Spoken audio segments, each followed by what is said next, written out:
नमस्कार. शेतकरी योद्धा निर्णय लातूर चॅनलमध्ये आपलं हार्दिक स्वागत आहे. महाराष्ट्र ही संताची, विचाराची आणि भाषा अभिमानाची भूमी आहे. या भूमीत काम करणाऱ्या प्रत्येक अधिकाऱ्याने जनतेशी संवाद साधताना त्या जनतेच्या भाषेचा सन्मान करावा ही अपेक्षा असते. लातूरमध्ये आज मराठी भाषा दिनानिमित्त एक सकारात्मक आणि प्रेरणादायी उदाहरण पाहायला मिळालंय. लातूर जिल्हा परिषदेचे मुख्य कार्यकारी अधिकारी राहुल कुमार मीना हे मराठी मातृभाषिक नसतानाही लातूरमध्ये रुजू झाल्यानंतर त्यांनी मराठी शिकण्याचा जाणीवपूर्वक निर्णय घेतला. रोज संध्याकाळी मराठी वाचन, नवीन शब्दांचा सराव आणि कार्यालयात येणाऱ्या नागरिकांशी मराठीत संवाद साधण्याचा सातत्यपूर्ण प्रयत्न करत ही केवळ औपचारिक बाब नव्हती, तर ती होती लोकांशी नातं जोडण्याची प्रक्रिया. मराठी भाषा दिनाच्या कार्यक्रमात त्यांनी आत्मविश्वासाने मराठीत भाषण करत एक महत्त्वाचा संदेश दिलाय की प्रशासन पद मोठं असलं तरी संवादाची भाषा ही लोकांच्या मनाशी जोडणारी असावी. भाषा ही केवळ शब्दांची रचना नसते, ती संस्कृती, विश्वास आणि सहभाग याच्या पायाभरणी असते. आज लातूरमध्ये प्रशासनानं दाखवून दिलंय की ज्या भूमीत आपण सेवा देतो त्या भूमीचा, भाषेचा आदर हा केवळ कर्तव्य नसून तो विश्वास निर्माण करण्याचा मार्ग आहे.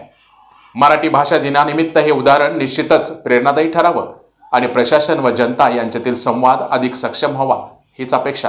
चला तर पाहू राहुल कुमार मीना यांनी मराठीत कशा पद्धतीने भाषण केलंय. कार्यक्रमाच्या निमित्तानं व्यासपीठावर उपस्थित आपल्या जिल्ह्याचे आदरणीय जिल्हाधिकारी श्रीमती वर्षा ठाकूर घुगे मॅडम, त्याचबरोबर अप्पर जिल्हाधिकारी Shilpa Kalmarkar madam, deputy collector Ahilya Gathal madam, EO Trupti Andhare madam, त्याचबरोबर आपल्या जिल्ह्याचे सर्व इथे उपस्थित कवी, साहित्यकार, शिक्षण विभागात काम करत असलेले आणि सामान्य माणसापर्यंत मराठीचा ज्ञान पोहोचवणारे जिल्हा परिषद लातूर अंतर्गत सर्व शिक्षण विभागातील अधिकारी, कर्मचारी आणि सर्व उपस्थित मान्यवर, आज 27 फेब्रुवारीला आपण इथे सर्वजण मराठी भाषा गौरव दिनाच्या निमित्तानं आपले थोर कवी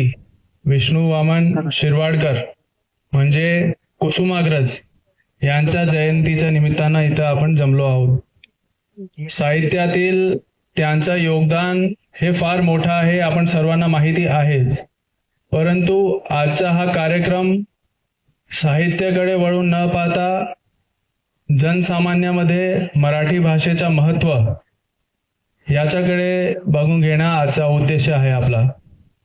आपण सर्वांना मराठी भाषा ही जोडते.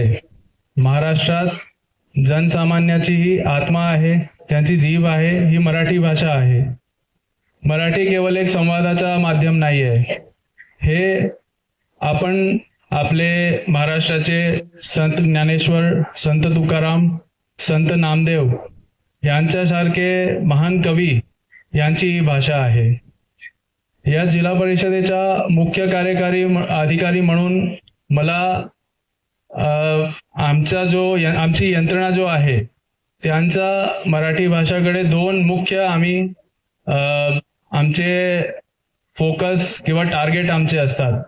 सर्वप्रथम तर जिल्हा परिषदच्या मार्फत आपल्या जिल्ह्यात सर्वात दुर्गम, सर्वात लांब असलेल्या शाळांमध्ये गोरगरिबांचे जे मुले मुली असतात त्यांना मराठी शिकवणारी आमची यंत्रणा आहे. मला अभिमान वाटतो की लहान मुलांना अक्षर, कविता, पाठ हे सर्व शिकवणारे आमचेच शिक्षक आहेत.